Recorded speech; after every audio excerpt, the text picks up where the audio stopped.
Assalamu alaikum, brothers and sisters.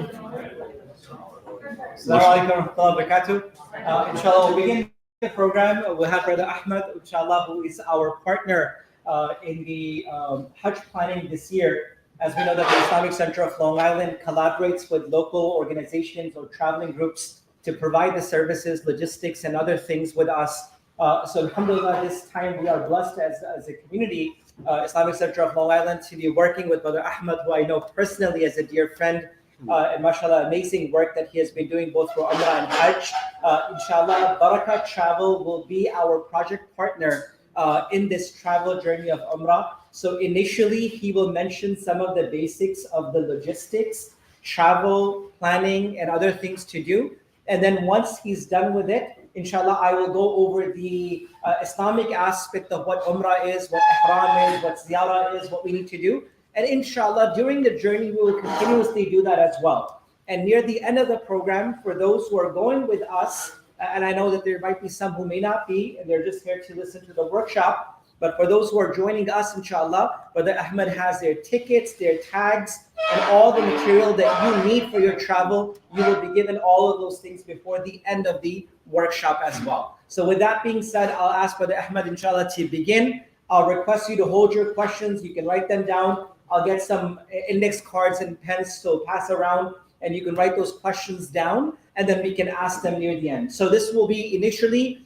just the very basic logistics. If you're going with Barakah/ICLI, this is for you. If you have your own travel plans, then your logistics will be on your own, and inshallah, you can benefit from the spiritual journey in just a few moments, inshallah. Thank you, Mufti Farhan. Thank you very much. Assalamu alaikum, brother and sister. First of all, allow me to introduce myself.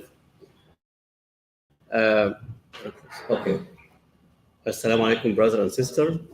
First of all, allow me to introduce myself. My name is Ahmed Abshafi, owner of Barakah Travel and CEO and managing director for Barakah Travel.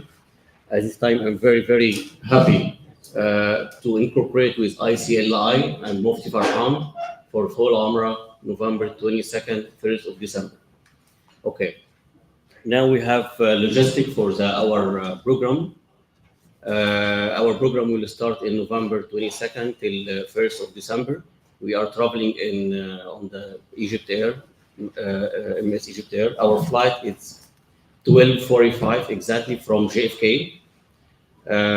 Must be before to travel at least 3 hours in JFK airport. This is very, very important because this area is very crowded and some people missing flight according to the traffic there.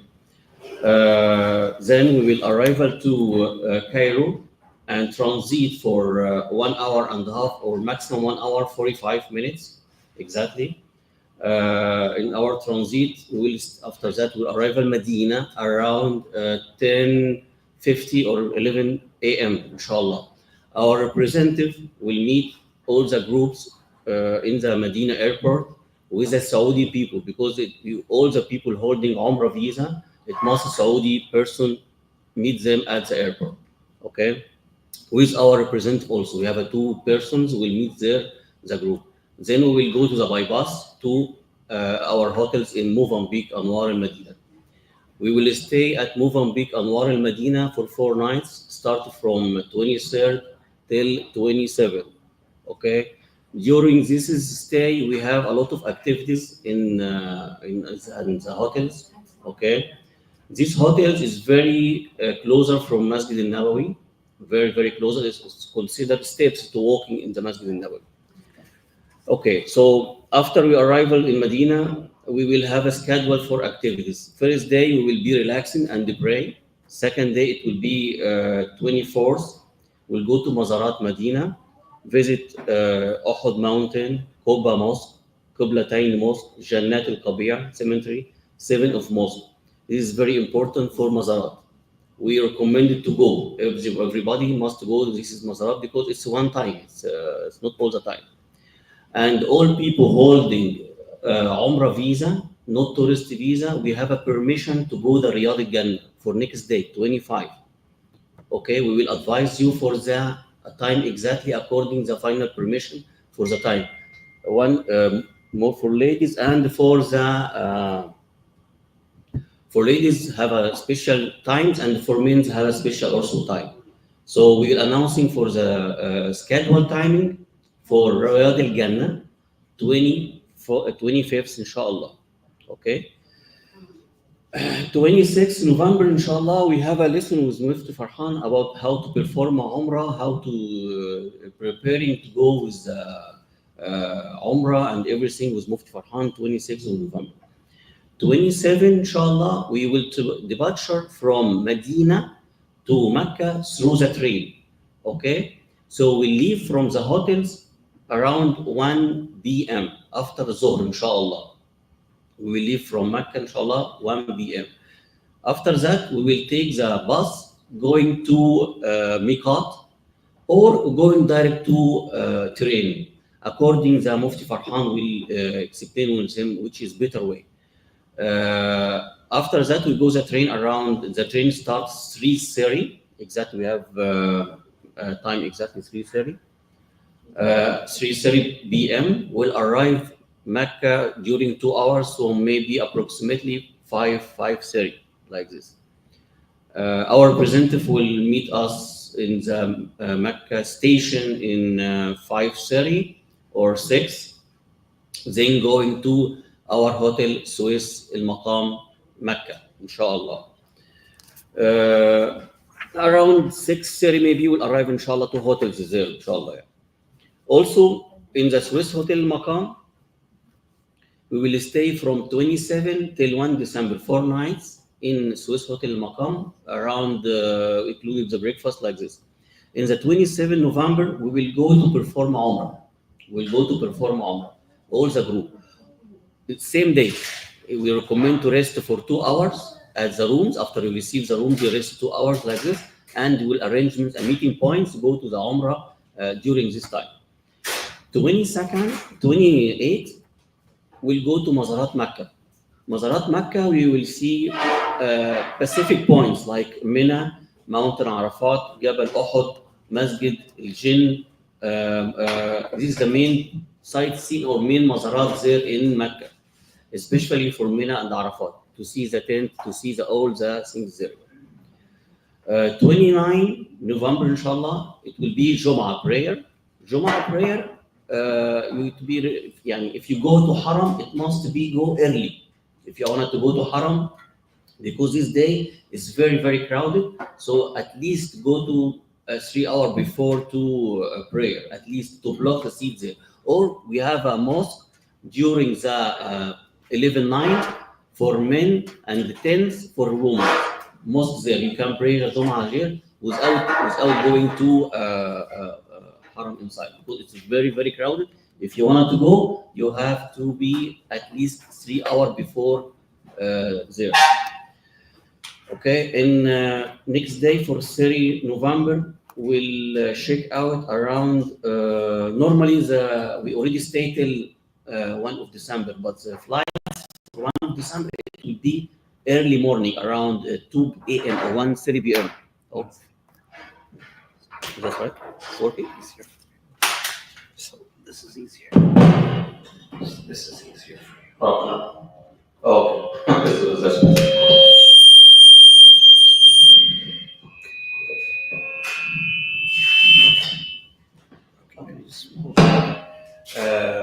last thing, inshallah, for 30 November, we will departure or check out from the hotels around 7:30 p.m. Then take the bus to Jeddah airport. It's take around 2 hours or 2 hours and a half like this. But during this road, we'll have stop checkpoints through the Saudi government, because they are holding Umrah visa. Okay, there, if any person, sorry, no, It's not good. okay, I apologize. No problem, no problem. There in the Jeddah airport, you can buy water Zamzam and water Zamzam is very important, and you can buy it from the official department there. Not buy it from the Mecca or Medina and keep it in the luggage or like this. No, not accepted. The government not accepted, and the airlines throw it from the bag. Okay, so when you arrive there, it will be better to buy the water Zamzam in government office there. It will be official there.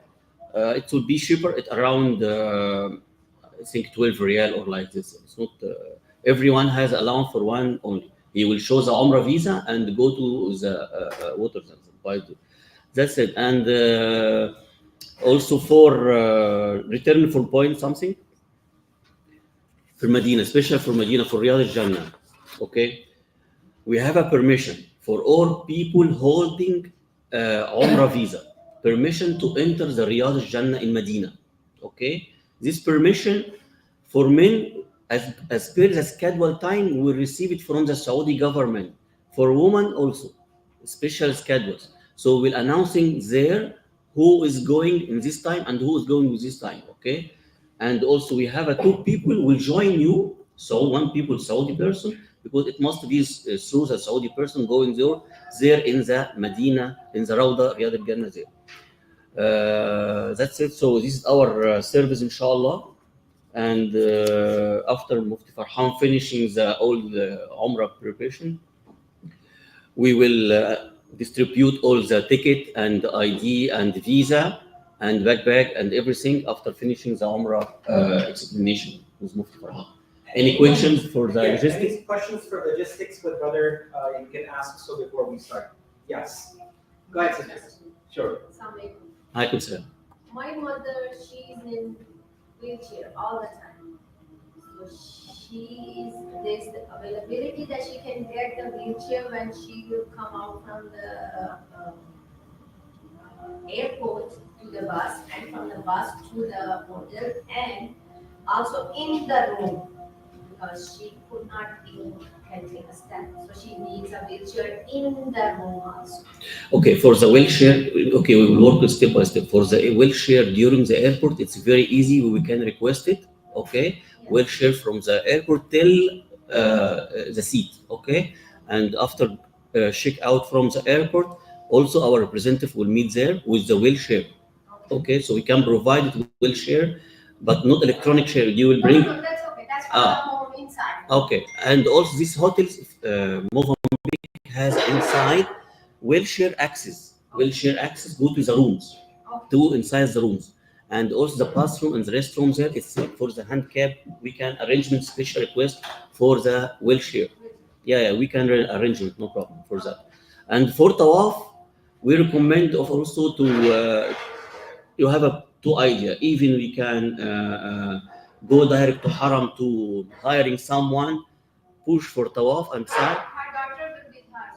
Okay, or you can make application for the share and electronic share for the tawaf for everything during the application. I will send you this link also if you wanna do that. Okay, that's it. So anyway. Yes, sister. I don't know if you said this already and I missed it. What time do we leave from here and when do we get back? And the second question is, do we all gather somewhere at JFK and then go from there? Like, we can just go over that. No, we are all the group. We are going together. Alhamdulillah, not split persons. We are around 40 people going together in the same spot, same departure, same return. Okay. So the departure, the flight, it will be 12:45 from JFK Yeah. Yeah. PM after Zohr. It's right at the time of Jummah. Jummah, You yeah. won't be able to make Jummah unless you get it earlier. Because we are already travelers and we have intended to travel, Jummah will not be mandatory upon us. So we can make 2 rakats of Dhuhr in the airport. If you get there earlier enough, they have a prayer place as well where they do Jummah as well. Usually Egypt Airline is what terminal? Terminal 1. Yes, we changed Okay. Terminal 1. Yes. Terminal 1, yeah. So if it's Terminal 1, they have a prayer case as well. And according to your own discretion, approximately 2 to 3 hours before the flight, we should get there. It's not mandatory for us to get there as a group. You will get your PNR numbers and your tickets. So you can get to the counter and you can individually check in and of course start proceeding. You will be given tags for Exactly. your bags and for yourself. So we will all know that we were together as a group. We'll also have a WhatsApp group that we'll all be communicating, but we don't have to be at a specific location in JFK check in together. So everyone can do it on their own, but it's requested to be there at least 2 to 3 hours before, so that it's easier for you to check in, make sure that you get seats together with your family or so. And of course, the travel will be together. There will be a small stop in Egypt. We'll also be together as a group because we'll be wearing our IDs. We'll request everyone to have their IDs so that we know. And then inshallah, once we reach Medina, we'll have a list and there will be a group of people waiting for us to welcome us in Medina. Yes. with the barakah sign, the group itself. And they will precede us and take us towards the bus. Exactly. Once we get to the bus, we'll be able to do the head count. We'll have the list of all the people who are going to be traveling with us. We'll make sure that everyone is with us, and then we'll proceed together towards the hotels as well. And everybody has a holding ID. It will be famous for, announced everybody for So that. we're doing like 10 o'clock, should we get a JFK? I think it's a good idea. It's a good idea to be there on time, yes. And when do we get back? We back for what? 1st of December. December 1st, what time? What time for 1st of December? It's Just an idea. from Cairo. The departure. It will be around 4 a.m. So The what flight. time is it JFK? JFK it's 11 11 a.m. 11 a.m. Okay, 11 okay, a.m. on December 1st. Yeah. That's it. Should we pass through security and everything after we check in? Should we go through security or just check in and just? So after you have checked in, go through the security and we can meet closer to the gate itself. That may be the best option because everyone can go on their own pace. So no one actually has to wait for anyone else. Everyone passes through check-in and through security. If someone needs help, of course, we'll be there as a team, but it's better to just check in, go through the security, and get closer to the gates. Some may have access to lounges and other places. That's up to them, but it's good that we can gather closer to the gates and then, of course, proceed inside. When we land in Cairo, are we gonna be waiting to group up so we can go? Sure, yes. Or are we gonna just- So all the people who landed in Cairo, the admins over there, the airport will push everyone to the Medina flight together. They usually give us these circular tags. They will give an additional tag, like yellow tags, blue tags, green tags, depending on where your destination is, and it will send you towards one bus because it's not through terminals, it's through buses. Yeah, So we will all travel through a group itself, inshallah. There will be a lead, we'll make sure that we stay together, we stay, as a group, and inshallah proceed towards the next flight together. Yeah. So we start now for the Sure. Okay. Okay. So I just sent a message on our WhatsApp group. For those who are going with Barakah and ICLI, you might have seen this message. If you can kindly open. It's not going through ICLI Barakah. I'm going to share with you something through an airdrop. Who doesn't have access to their phone or the presentation? You don't have access? You don't have access? Okay. Please, if you can turn on your air. For those who are on the WhatsApp group already, you already have that. I'm sending it to you. You can accept this. Anyone wants, they can accept this.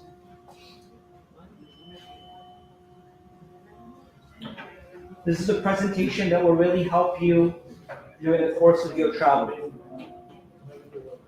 Anyone who hasn't received it, it is already in the WhatsApp group. If you're not in the WhatsApp group, please turn on your airdrop and you'll receive it from me. I'll just walk around so you can. In terms of luggages, like these, like one luggage here, I suppose. I'll let you know. I just turned on my airdrop. Okay. Just right now. Are you in the WhatsApp group as well? No. Okay.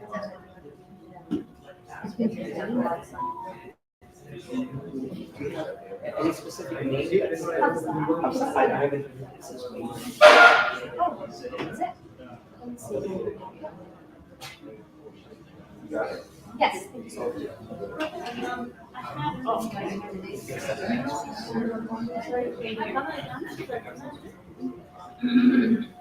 So hopefully most of you got it. You guys got it? Okay. You can connect to ICLI's guest. You can connect to ICLI. Yes, ICLI NY 9786. ICLI NY 976. All small. I see a lot. I see why. 9786.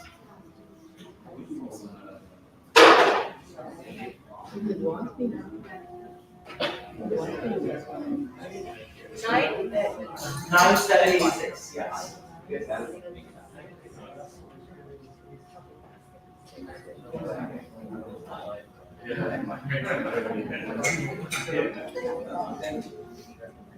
Then we it 976.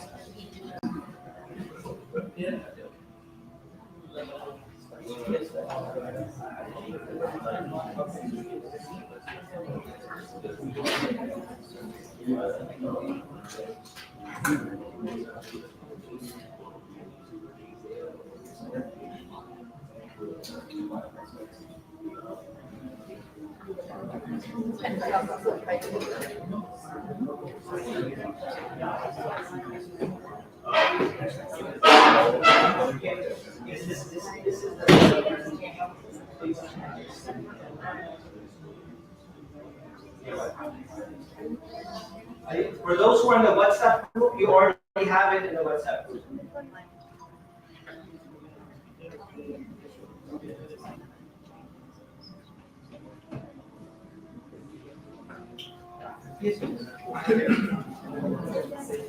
All right, guys. Hopefully everyone got it.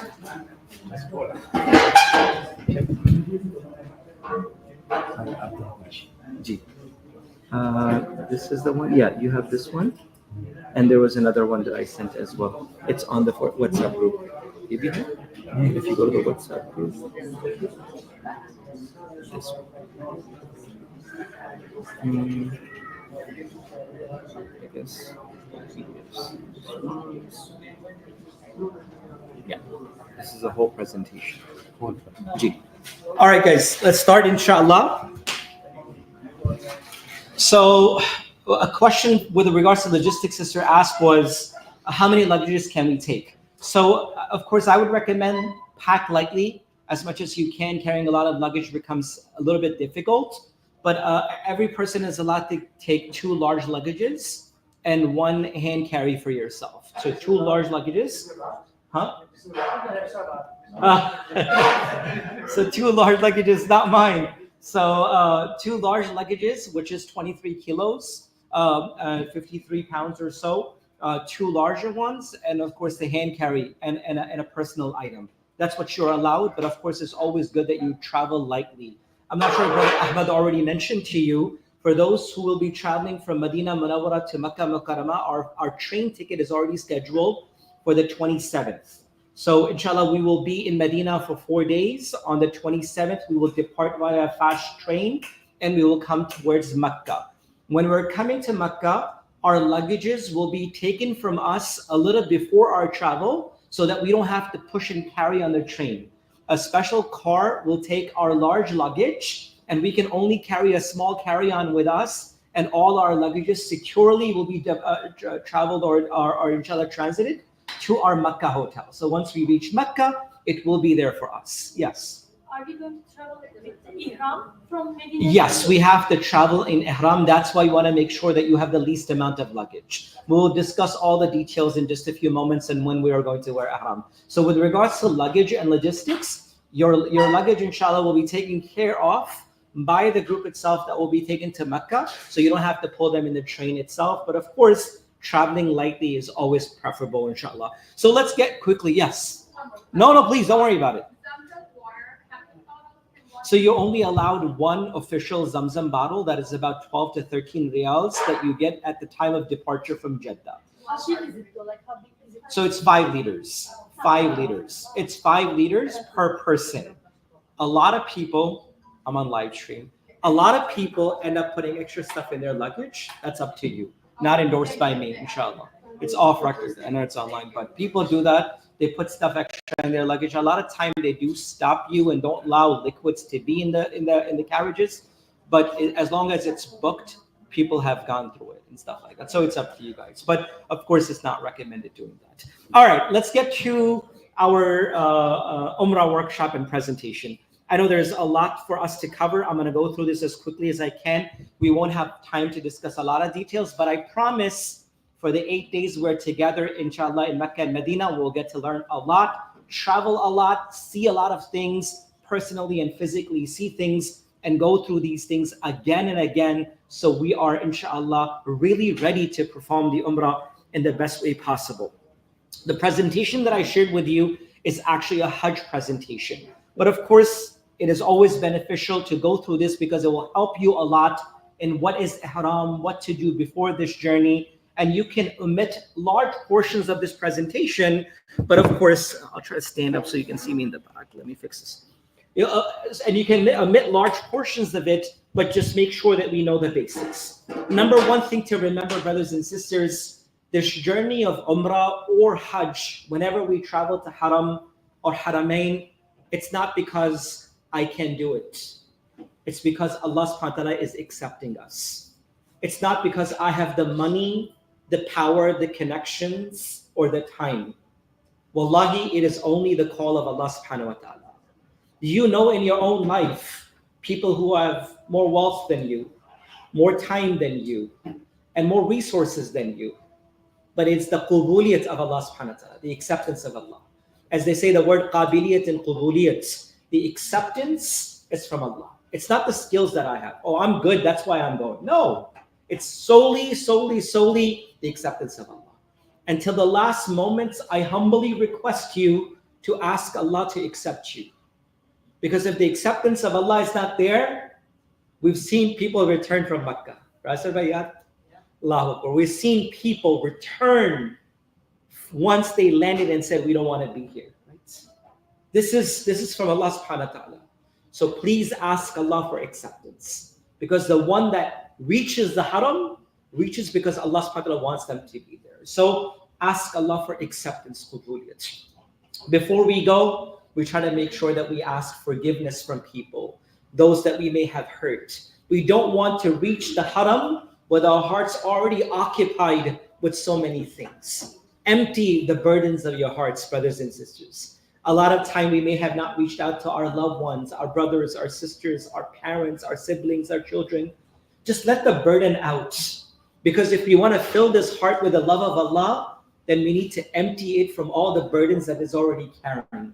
So it's important that we make our heart in this journey. And one thing to remember, brothers and sisters, the journey or Umrah, yes, it will be an amazing trip that we'll all be together and lots of fun and excitement and things to learn. But at the end of the day, it's a spiritual journey. It's not a vacation. Right? It's not a vacation. For a lot of time, we may expect that, but this is a spiritual journey, ruhani traveling, that Allah makes our heart and changes our lives. So please make sure that we're equipped and mentally ready, that we're going in a spiritual journey to visit the house of Allah and the city of the Prophet ﷺ. So there's a lot that needs to be done prior to traveling. As we sow the seeds in the ground, we make sure that the land is fertile enough to accept the seeds. We need to make sure that our hearts are ready before we reach the Kaaba, before we reach the Rawdah. A lot of time we will reach and we'll say, I don't feel like crying, man. I don't know why. I don't feel like making dua. Even reaching the haram, because we didn't make the work before reaching that place. So there's a lot of pre-work that needs to be done. There's a lot of dua and crying and cleansing that needs to be done before we even reach Makkah and Medina. So that's a responsibility for me and all of us, inshallah, right? All of us to do this before we even take upon that journey. Once we begin our journey, inshallah, and I'll go through Medina first and then Makkah, and I apologize for those who are going in Makkah first here, but just so that the group is a little bit comfortable and understanding. For those who are reaching Makkah Mukarramah first, which is not in our group, you need to be in the state of ihram before you land in Jeddah, because Jeddah comes underneath the hudud of miqat itself. So if you're coming directly to Jeddah, make sure you have ihram. If you're going through another transit, make sure. For those who are going with Barakah ICLI, we're going to Medina Munawwara first. So we don't need ihram to be worn in our travel. Our ihram will be after 4 days, because we will wear ihram in Medina and travel towards Mecca. So for us, inshallah, we'll be traveling here from New York to Cairo to Medina, And inshallah, once we reach Madinah al-Munawwara, we will have 4 complete days. Within those 4 complete days, there will be few things that we will be doing generally. Number 1, as Brother Ahmed mentioned, we will take a tour of the city via bus and see all the important sites, such as the place of Uhud, and such as the place of Qiblatain, meaning many other Islamic places we'll be able to personally visit. Another thing that I love doing myself and will try our best is to take a walking tour of the Masjid of Rasulullah as a group late at night after Isha, where there is less rush. And we see all the historical spots around the masjid, and it's so beautiful that the things that you see every day comes to life from the seerah of the Prophet sallallahu alaihi wasallam. So these are 2 seerah aspects that we will be covering. Another important thing for us to do is that once we reach Madinah al-Munawwara, we enter this city with love and affection of the Nabi of Allah sallallahu alaihi wasallam. There's no better city on the face of this earth than the city of Madinah al-Munawwara. Rasulullah sallallahu alaihi wasallam said, anyone who conspires or plans or does anything against Medina, Allah subhanahu wa ta'ala will destroy them as the salt is melted in the water. That's how Allah will finish them. Because the protection of Allah is for the city of Medina. Anyone who takes the pain and the difficulty of Medina, Rasulullah sallallahu alaihi wasallam said, I will intercede for them on the day of Qiyamah. Any person who says, I don't want to live in Medina and leaves Medina, the Prophet ﷺ said, Allah subhanahu wa ta'ala in exchange will place a person better than that person to become a resident of Medina. Near the day of Qiyamah, while all the world will be in fitna, as the Dajjal and the trials will come, Allah subhanahu wa ta'ala will protect Mecca and Medina through angels and the divine protection of Allah subhanahu wa ta'ala. As Mecca was made haram, sacred by the dua of Ibrahim alayhi salam, Rasulullah said, I made dua to Allah subhanahu wa ta'ala that, oh Allah, you make Medina sacred, haram as well. So there's a hudud, a limit of Medina that is considered to be the hudud of haram of Medina itself, that continues all the way towards close to the train station. Inshallah, once we get there, you will see that near the train station, it will say the end of haram. So it's a far distance, a location that is considered. Every good deed performed on the soil of Medina is equivalent to 1,000 times. Some say 5,000 and some even say 50,000. The reward of every action is multiplied many, many, many fold. There is barakah in time, place, wealth, and even the weights of Medina. Hadith of Rasulullah that, oh Allah, give barakah and blessings in all aspects of the life of Medina itself. So once we are in Madinah al-Munawwara, my humble request to all of us is that we may not have access to go to Riyadh al-Jannah at all times. As for many, it's only once a year through your Nusuk apps. But when you're going through the group, there's a special pass that you get. And you only get to go for 30 minutes. But the entire masjid is empty and open for you to spend as much time as you can. Brothers and sisters, I'm not saying it's about the money, but it's about the time that you spent going so far. It's not worth spending your time in the hotels. And forgive me, I'm being harsh, forgive me. But going so far and still missing our Jamaat and being in the hotel and not being in the masjid doesn't really make any sense. It's going to be some qurbani. It's going to be a little bit difficult. You're going to lose a little bit of sleep, but it's all worth it at the end. Wallahi, it's all worth it at the end. You may not have the most stable of your schedule, but it's all worth it at the end if you're able to spend as much time in the masjid of the Prophet sallallahu alaihi wasallam. Because anyone that travels that far, inshallah, does not come back empty-handed. So for brothers, you have extra choice. Again, sisters, forgive me. Inshallah, I'll tell you your loophole too. But for the brothers, you may not have access to Riyadh al-Jannah at all times, at least once in your trip, but you can go and say salam to the Prophet ﷺ anytime, any moment during the day itself. You enter from Babu Salam and you walk in this path, and inshallah we'll be together on the first day. So you remember this route, and you can do this after every namaz or at least once or twice a day, and you can walk through the passage, say salam to the Prophet ﷺ, Abu Bakr radiallahu, Umar radiallahu anhu, and enter to the door of Babul Baqi. You can do this every single day without a permit, without a pass, without anything. It's easy, accessible that you can do that. For sisters, you can easily walk towards the side of the Rawda, the front portion of the Qibla, And there is a special place where the sisters usually stand, where you can see the dome of the rock, you can see the Rawda from far away, and you can stand and send your salawat and your blessings. So you don't feel deprived, or you don't feel like I only got a chance to go there once. So spend as much time as you can. You don't know which step that you take in Medina was the exact step that our Prophet Muhammad ﷺ had also taken. So inshallah, the more time that we spent in Medina with love, with salawat, with blessings on the Prophet ﷺ, that's one of the best things that we can do. Try to revive the sunnah of the Prophet ﷺ as much as we can. Try your best to not break any sunnah while being in Medina. Asking Allah to give you the tawfiq to live upon sunnah till the last breath of your life, right? That's true commitment and the love of the Prophet ﷺ. Is that you love the Prophet ﷺ, you follow him, and you do this till the last breath of your life, right? That's very, very important for all of us to do that. So number one that you can do. So now while we are in Madinatul Munawwara and we're spending our time there, inshallah, number one key thing is spend as much time as you can in the masjid. Spend your time in dhikr, dua, Quran, salawat, and prayers at all times. Inshallah, we'll have an amazing opportunity to go around and visit the city itself and see all of these beautiful things while we are in Madinatul Munawwara. So inshallah, our 4 days will be spent. We will try our best to gather every day in Medina for a lecture so that we can boost our iman and the love of the Prophet ﷺ as well. And we're going to try our best in doing that. Once the 4th day comes, and I think it's the 27th, right? On the 27th, our train is 12 or 2:50? 3:30? Okay, so our train is approximately after Dhuhr. So which means that on the morning of the 27th, the 4th day that we are there, after Fajr Salah, our breakfast is complete.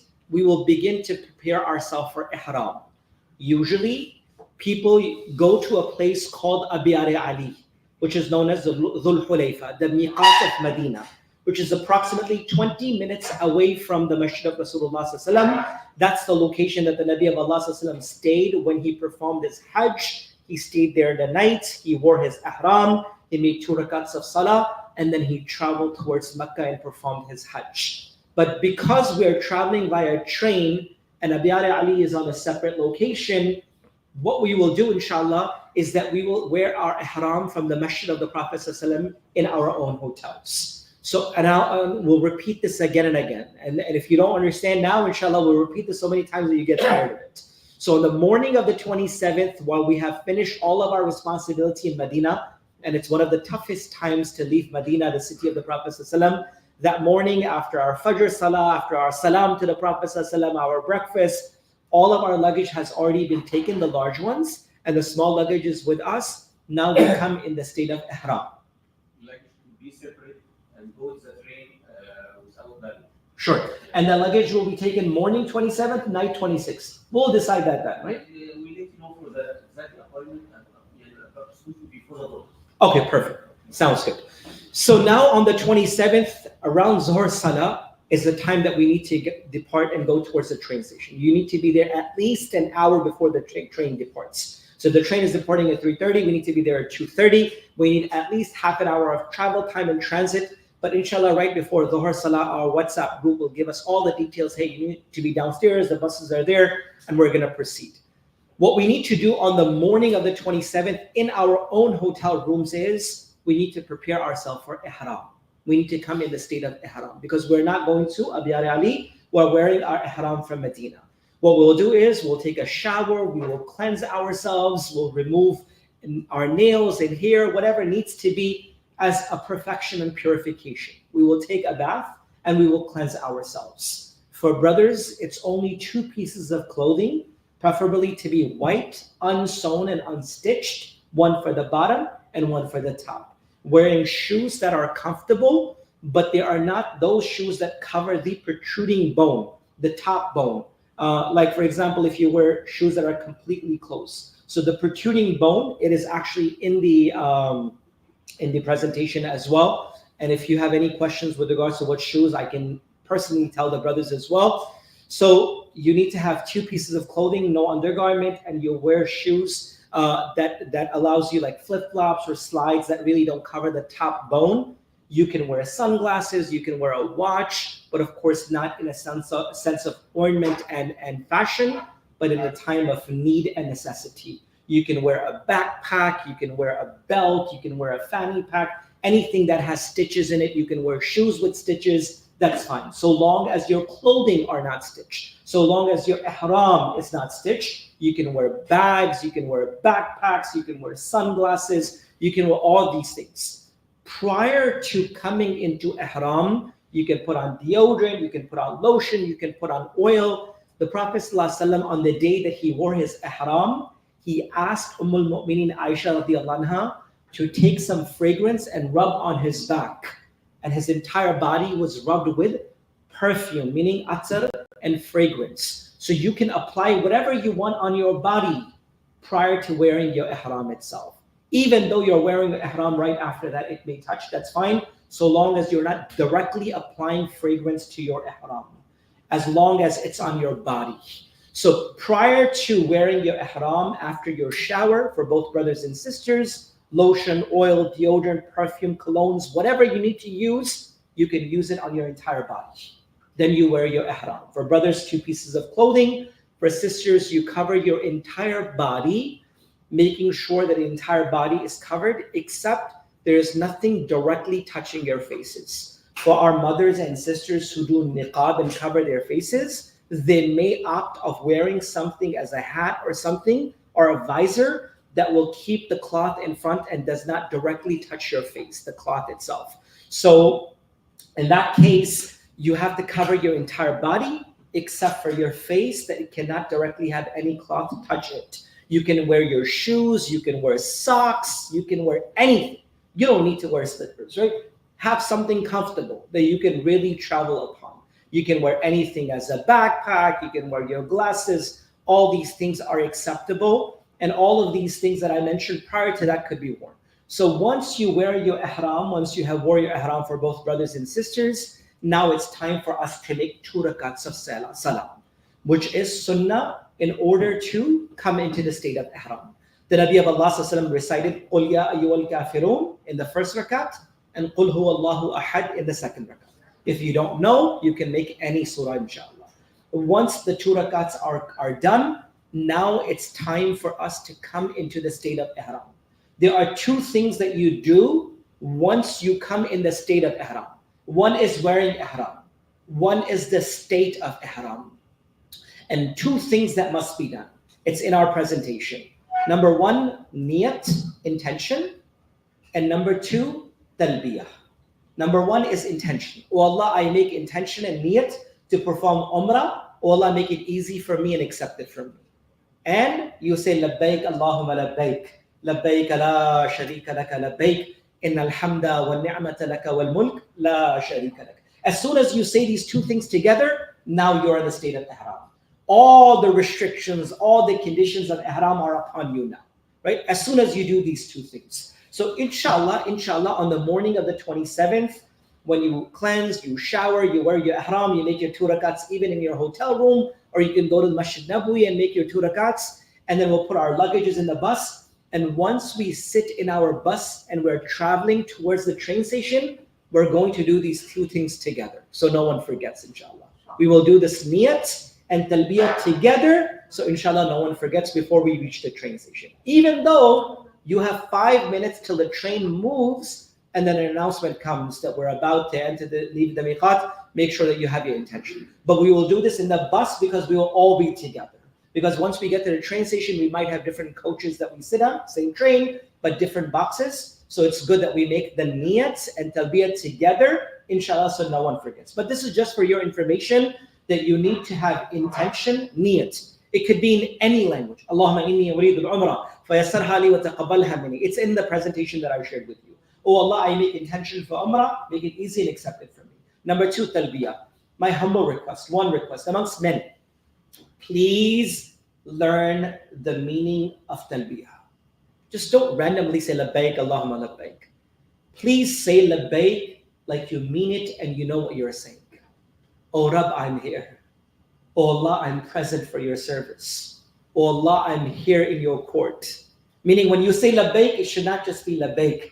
It should be Okay, what you mean by it? "Eh Allah, main hazir hoon. Eh Allah, main hazir." Right? This is how you're saying to Allah that, "Oh Allah, I'm present. Oh Allah, I have presented myself and left everything behind to you in your court, Ya Rab." So when you say labbaik, just don't say labbaik, say it with the meaning in your heart, inshallah. Now, once you say this, now you're in the state of ihram, which means that all the things that were halal becomes haram. Intimacy, cutting of the hair, nail, oil, all these things. Also, I would recommend, if you can, take a small bottle of unscented perfume, fragrance soap with you. You can buy it from here, you can buy it from Medina, a small box that you can actually keep in your bag when you're traveling from the train. Sometimes you need to use a restroom, and once you get to Mecca and you need to use a restroom, you cannot use fragrance soap anymore. You need to use soap that does not have any fragrance. If someone doesn't have it, let me know. I'll bring some extra. You got some extra? All right, good.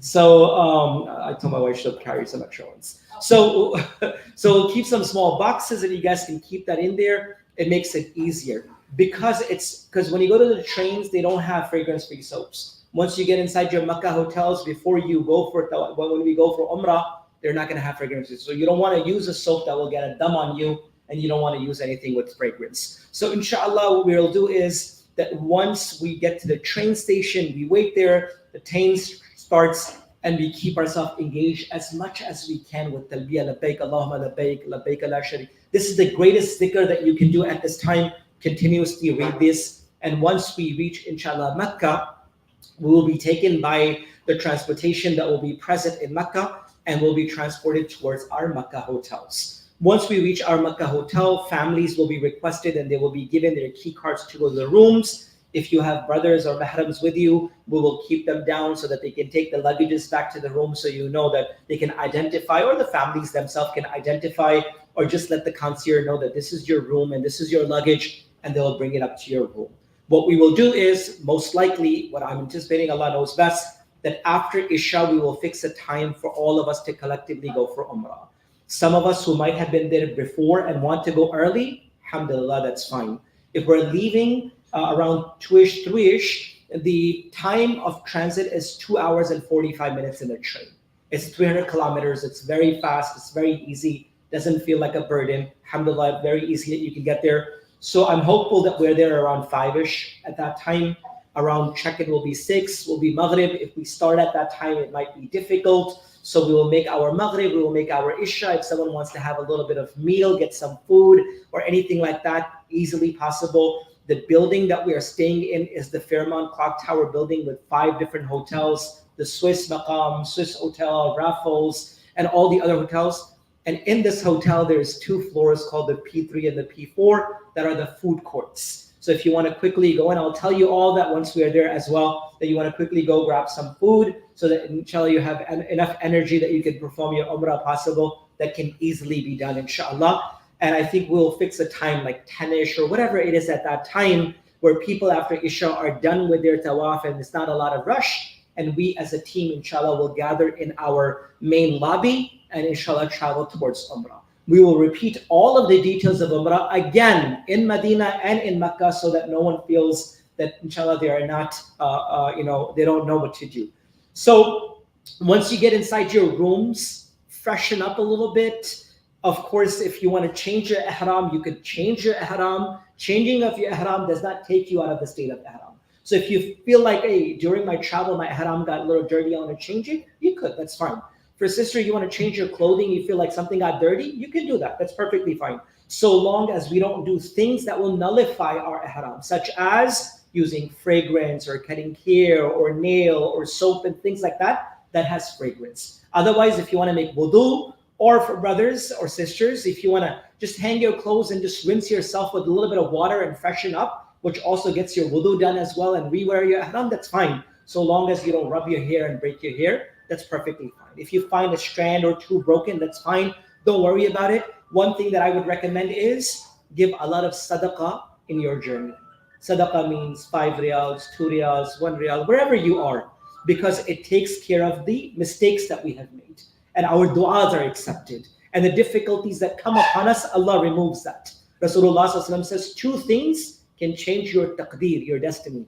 Dua and sadaqah. can change your taqdeer. Rasulullah said this. Your destiny can change to these two things. So once we get into our hotel rooms, I will say relax. Just get yourself a little bit comfortable. If you want to lay down for a little bit, that's fine. Excuse me. We'll make our maghrib, we'll make our isha, we'll done with our salahs. And then, inshallah, once that's completed, we'll get outside towards the main lobby and we'll travel towards the haram. Once we're going towards Masjid al-Haram, I would recommend keep a backpack, thin backpack. Do we have the thin backpacks? In fact, no, we'll do it later. Exactly. I don't remember you. So, Brother Ahmad, inshallah, will show us shortly. You know the string bags? Yeah. The string bags, it's best that everyone has a string bag. Keep one water bottle inside of it, which will be in the hotel room. And this is best for your shoes. Once we reach the haram, or if you have any other bag that you feel comfortable using, you can use that as well. Once we get closer towards the haram, we'll take our shoes, put it in our string bag, keep it with us. A bottle that you can empty and fill it out with Zamzam so that it's also accessible for you at all times. It's very good that you do this. Once we get to our hotel and we leave, I would recommend that as soon as we leave our hotel, the haram is right in front of us. Keep our eyes down and humble as we can till we reach inside of the Kaaba and our first sight comes to the Kaaba. Brothers and sisters, and again, I'm not against, but don't walk inside the haram with your phones, with your meta glasses, with your phones, live streaming the entrances. It's great, you can do that at a later time, but it's amazing if you enter with humility the first time, where you can pour your heart out to Allah subhanahu wa ta'ala. As some of the ahadith have mentioned, that the first sight of the Kaaba is a time of acceptance of all of your prayers and dua. I would suggest that once we walk inside, inshallah, we'll walk as a group, inshallah, as lead, we will let you know to not look. And once we reach an appropriate place on the side where there's no pushing and shoving, inshallah, we will all raise our eyes, we'll look at the Kaaba, and we will all make our du'as. That's the time I request you to pour your hearts out. There should be nothing left that you don't ask Allah subhanahu wa ta'ala for. Allah subhanahu wa ta'ala does not lack in giving. It's us that we don't ask Allah subhanahu wa ta'ala enough. There's nothing impossible for Allah subhanahu wa ta'ala. Nothing. We may feel like it's a dead end, but there's nothing impossible for Allah. إِنَّمَا أَمْرُهُ إِذَا أَرَادَ شَيْءًا أَن يَقُولَ لَهُ كُن فَيَكُن. It's only kun for Allah. It's only kun for Allah. Our impossibles are nothing impossible for Allah. So I hope and I wish that we spend a lot of time standing there, crying in front of Allah, and getting everything asked from Allah subhanahu wa ta'ala. That's one of those moments that you really need to pour your hearts out. Inshallah, once we're done with our dua, we'll proceed closer towards the Kaaba. The brothers will do one extra thing. You will take your ihram and you will take it underneath your right shoulder, and you will empty your right shoulder for the 7 rounds. Rasulullah when he performed the Umrah that had, or any tawaf that had sa'i afterwards, he kept his right shoulder empty with ihram, and the brothers for the first 3 rounds will walk a little faster, tiba and ramal, right? They will walk a little faster. Even though there's so many people, it's very hard to walk like that, but just pretend that you're walking with a heavier feet like that. For sisters, you don't have to do anything separate. You can keep your backpacks on, your shoes on, that's fine. Don't leave them anywhere because you're not going to find them ever again. So it's important that you keep them with you. We will get to the corner of Hajr al-Aswad. The way to know Hajr al-Aswad corner is if you go inside your presentation, there are small circles that say Allahu Akbar, 5 of them in that corner. That is where Hajr al-Aswad is. And if you look exactly across it, you will see a green light on the haram itself. You know that that corner is Hajr al-Aswad. Once we reach that corner, the brothers have their right shoulders empty, the sisters are just like as is, and we're going to do this only once, and that is called istiqbal. Istiqbal means we will face the Kaaba in the corner of Hajr al-Aswad. We will raise our hands like we do for making our salah. This is all in our presentation, and I promise we'll go through this in Mecca and Medina, so you'll all be ready inshallah, but this is just an introduction. That once we reach the corner of the Kaaba, this is our first time, we will raise our hands up to our ears like we do for namaz, like takbir, tahrima. We'll raise our hands and we'll say Bismillahi, we'll say Allahu Akbar, La ilaha illallah. Allahu Akbar, La ilaha. It's in the presentation. And then we'll put our hands down. It's only done once. It's called istiqbal. And then we will make intention that, oh Allah, I make intention of doing tawaf around your house 7 times. Make it easy for me and accept it for me. Very simple. And we will do the third thing, which is known as istilam. Istilam in reality means to kiss the Hajar Aswad, if not possible to touch it, and if not, to kiss it from far. And that's the only thing that we would recommend now, rather than pushing and shoving and losing your own dignity and pushing other Muslims. It's better just to point towards Hajar Aswad from a far distance. And the way to do that is that either you can take your right hand or both of your hands and point towards Hajar Aswad, and you say Bismillahi, Allahu Akbar, and you bring it back and you kiss it. This is known as istilam. Istiqbal, Allahu Akbar, La ilaha illallah, will only be once in the beginning. The niyat will only be in the once. But istilam will be in the beginning at the end, which means 7 rounds total and 8 istilam total. 8 times you kiss the Kaaba. Why? Because you begin with istilam and you end with istilam, right? So now the first 3 things that are completed is you're facing the Kaaba, the brothers have their right shoulders empty, the sisters are with. It's a very quick move. People are rushing. You're going to do these 3 things quickly. Oh Allah, I make intention of doing the tawaf around your house. Make it easy for me, accept it from me. Allahu Akbar, La ilaha illallah, Bismillahi Allahu Akbar. 3 things. Niyat, istiqbal, istilam. Istilam means to kiss the Kaaba. Istiqbal means to just do the beginning introduction. These 3 things will be done. The first 2 will only be 1. Istilam will be every time that we go around. Once we start walking around the Kaaba, there is no particular dua or sunnah dua of tawaf. A lot of time you will find books say first round dua, second round dua, third. They're not masnoon. They're not from the sunnah. It could be anything that you want to ask Allah for. It could be dhikr, dua, Quran, any pleading that you have with Allah subhanahu wa ta'ala, you can do that. Anything that you want to ask Allah subhanahu wa ta'ala for. So for the first side, second side, third side, there's no particular dua, but the last stretch of the wall, the 4th wall between Rukn Yamani and Hajar Aswad, the 4th side, it is sunnah to recite the dua, Rabbana atina fid dunya hasana wa fil akhirati hasana wa qina adhaban, which means, oh Allah, give us the best of dunya and the best of akhirah. Sahaba ne pucha Allah ke Nabi, dunya mein sabse behtareen cheez kya hai? Oh Allah, oh Allah's Prophet, what is the best of dunya and the best of akhirah?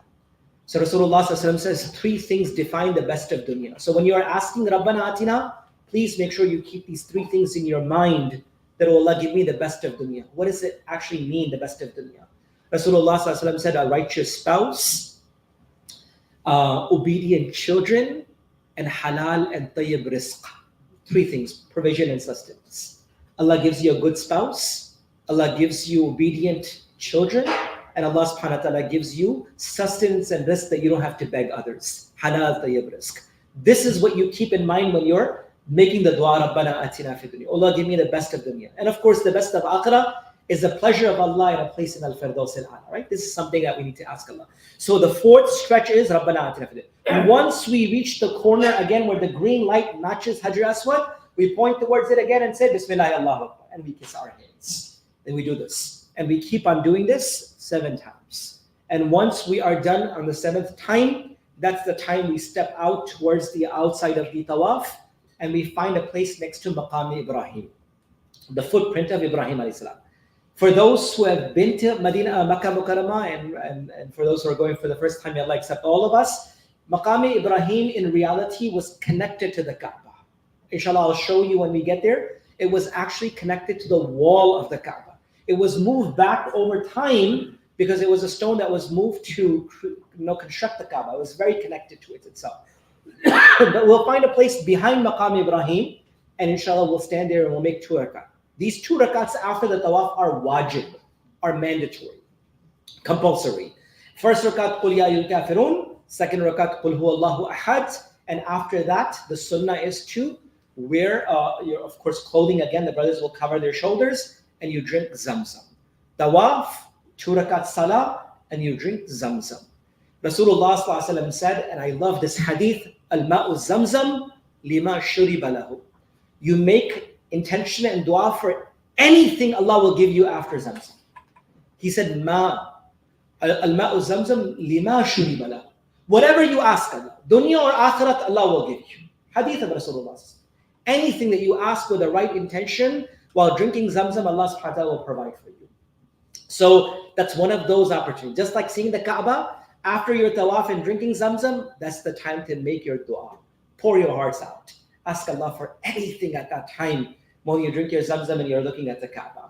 Once that's completed, you did the tawaf, you make 2 rakat salah, you drank Zamzam. Now it's time for us to go to Safa and Marwa to do sa'i. But before we go to Safa and Marwa, it is sunnah. It is not, fard or obligatory to do the 9th istilam of Hajr Aswad. Bismillahi Allahu Akbar. Even from far away, and then proceed towards Safa and Marwa.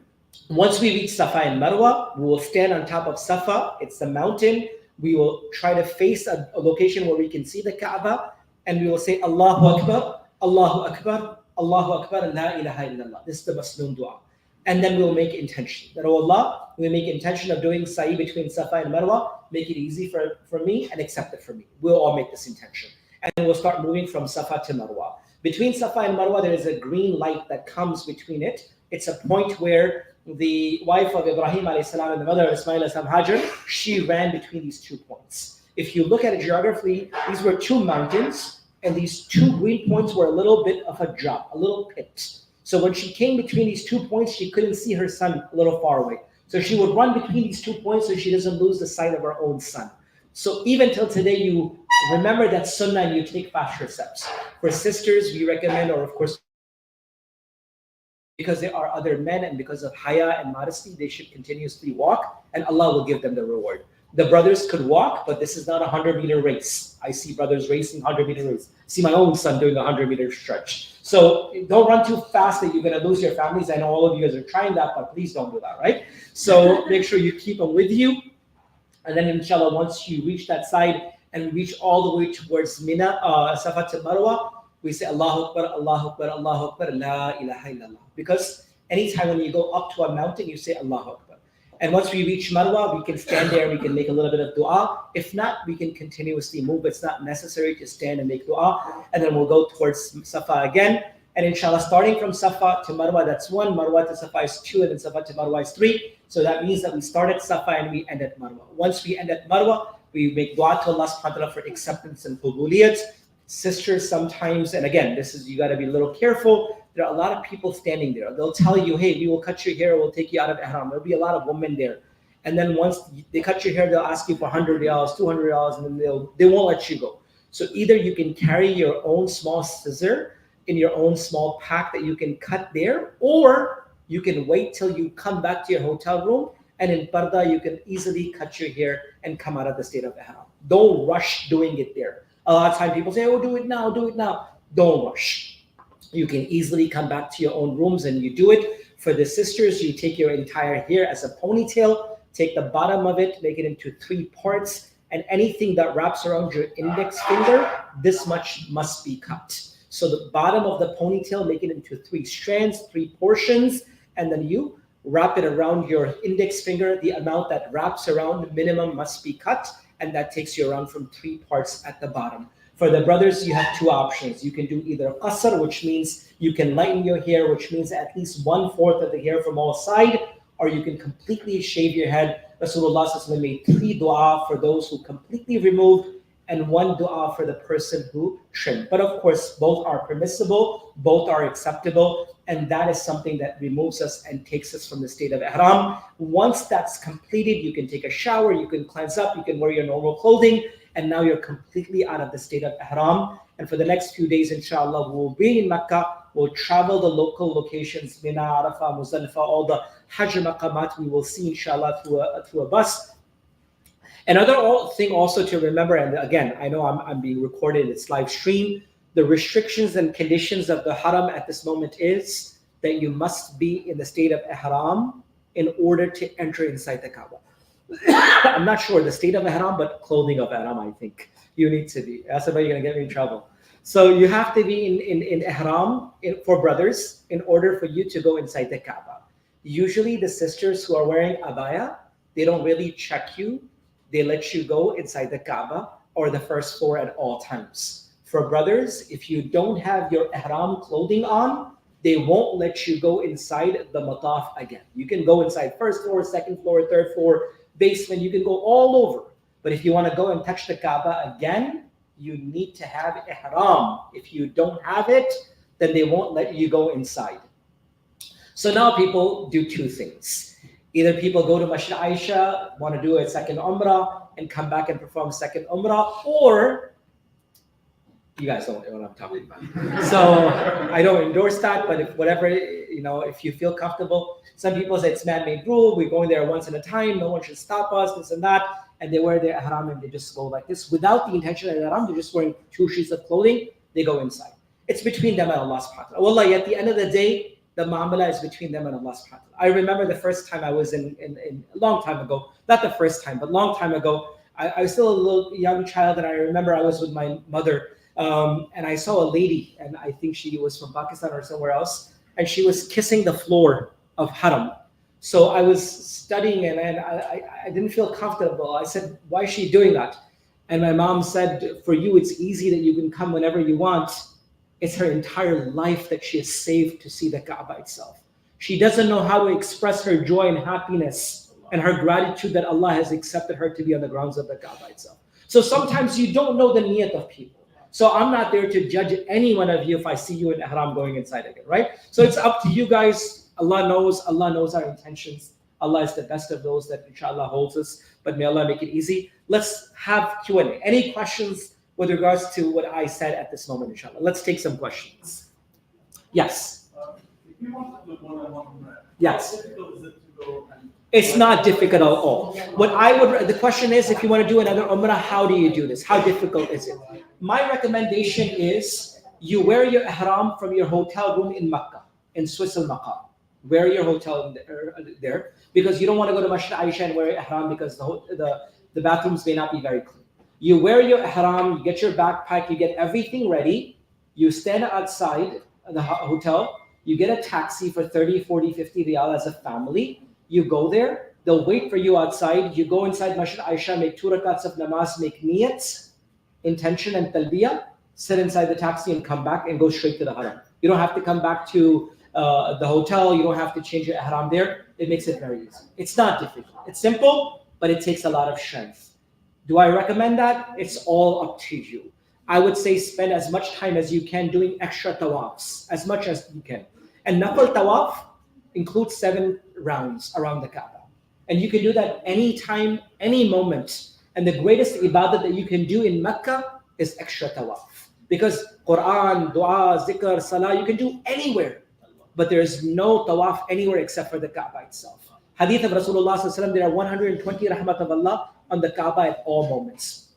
60 rahmat for those who are doing tawaf, 40 for those making salah, and 20 for those that are just sitting and looking at the Kaaba itself. So if you can't do much, just sit there and look at the Kaaba itself as well. And nafli tawaf can be done in your normal clothing, or the other ihram, or for the sisters, you can just go in your abaya and just stand in the Kaaba in the corner. Oh Allah, I make niyat for nafli tawaf. Give this ajr to my mom, my dad, the whole ummah of the Prophet ﷺ, for the people suffering across the globe. Allahu Akbar, la ilaha illallah, the istiqbal, and Bismillah, Allahu Akbar. You walk around it 7 times, and at the end, you make 2 rakats of salah, and that's how you do nafli tawaf. I would recommend, if Allah gives you strength, do it every day, at least once, because it's a lifetime opportunity that Allah gives. Questions? How far is it to go Masjid Aisha? Like 15, 20 minutes. Okay. Not far. Yes. I'm sure you'll repeat this again, people who want to do it again. 100%. Okay. The presentation that was shared, I would request you skip the Hajj part. The beginning Umrah part, just go through it. Just read it once. It'll make it very easy. Whatever I said will really sink in because it's all present there. Yes. after Safa wal Marwa and that, we have to go to Raka'at. That's done then. So once you cut the hair, and then you can come back to your hotel room, and now you're done with your all the manasik or all the needs. Now you can come into Haram anytime to just make your regular salah, your tawaf, your dua, and your ziyarah. But not Safa wal Marwa. No more. Only once. Only once. And if you do nafal tawaf, you only have to do tawaf and no Safa Marwa. No cutting of the hair. The nafal optional tawaf is only 7 rounds and 2 rakats of salah. No Safa Marwa, no cutting of the hair. Yes. So we are so used to use our Apple Pays. Like, do you recommend us to carry some cash, or like, are we gonna be able to use our Apple Pay? It's always good to have some cash. it's always good to keep some cash. Most of the places uses Apple Pay or credit cards in other places, but it's always good to keep some. The exchange rate usually remains the same, 3.73 to 3.75, depending on the year of the time, but it's usually pretty much the same. Yes. With the phone, when we get there, you can help us well to go to change the. Sure, inshallah, Brother Ahmed and his team will be there, and we'll be more than happy to assist in getting the phone and the SIMs, inshallah. If you have T-Mobile, you might have the benefit of using your phone over there. You don't need a SIM. So your internet, your WhatsApp, and your messaging is usually free if you have T-Mobile. I have T-Mobile. So you might I have be. to go to T-Mobile. You don't have to. Just call them before you leave, and they will let you know that your WhatsApp calls and your internet and your messages are usually free if you have T-Mobile. But just give them a call. I usually don't get a SIM anymore because of T-Mobile. Yes. Okay, I have a question about, you said it's sunnah to put the perfume on the back before you do that before you wear it. That's only for men or? No, for the women as well, but it should not be so empowering that others could smell. But you don't want to smell, enough that you feel comfortable. And is it okay, because I heard that I don't know if this is true, but is it okay if there's alcohol in it?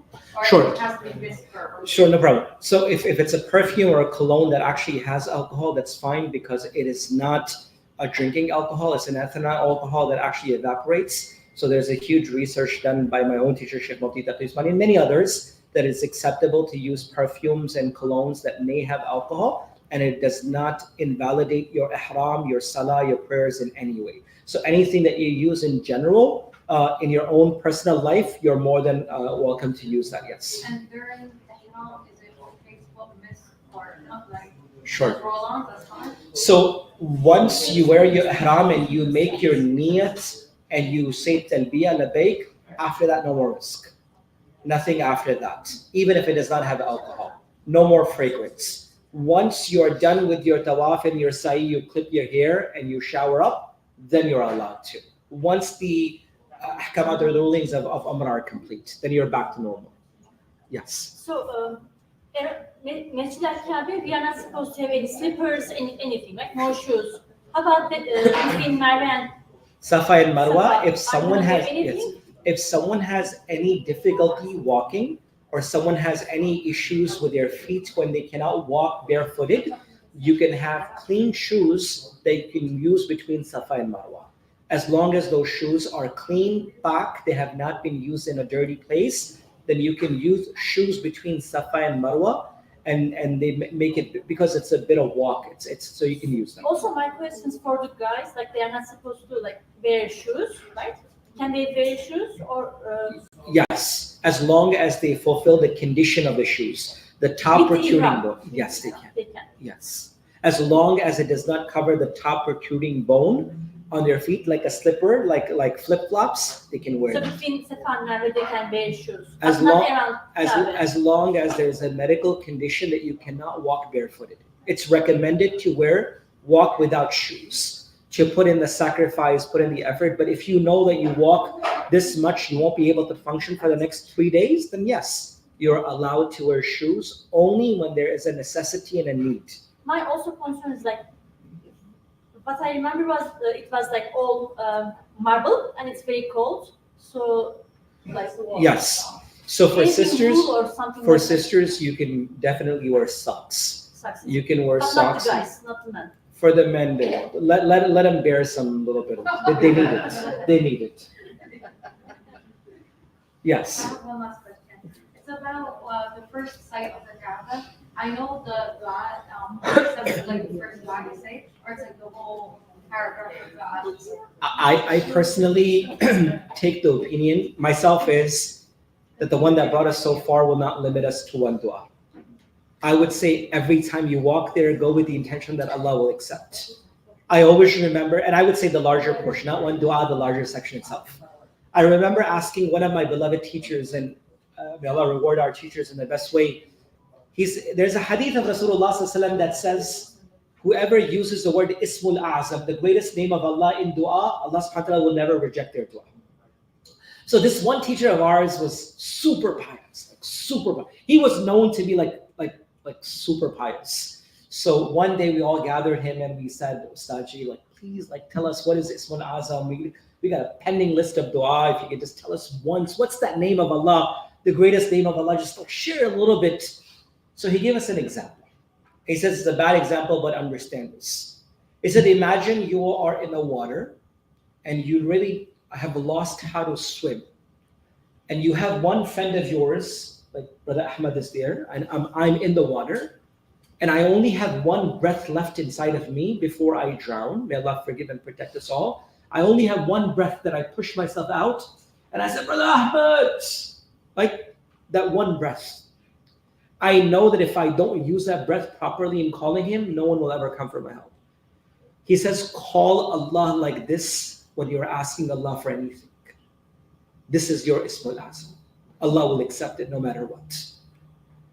Call Allah like you mean it. Call Allah like you need it the most. And you could be anywhere and Allah will accept. So I think we, inshallah, in your point that you said, it will be the larger portion. Pour yourself hard as much as I can. I remember we went with a group of young kids a few years ago. We went and we started dua, and I told these guys, hey, you know what? We're all gonna make dua. We're gonna all make dua. We started making dua 5 minutes, 10 minutes. Everyone got tired of this guy, 30 minutes crying. I was like, I told you to make dua, but not for 30 minutes, man. But he cried his heart out. He poured his heart out. Of course, it's the moment that Allah provides and gives. It's the tawfiq that Allah provides that we can't limit to. But inshallah, it's the moments that you get at that time, inshallah. Anyone else? Any questions? Any concerns? But Ahmed, you want to show us some tickets and some tags or things like that? Can we take our own electric vehicle? Yes. If you can grab some refreshments as well, tea and other stuff, inshallah.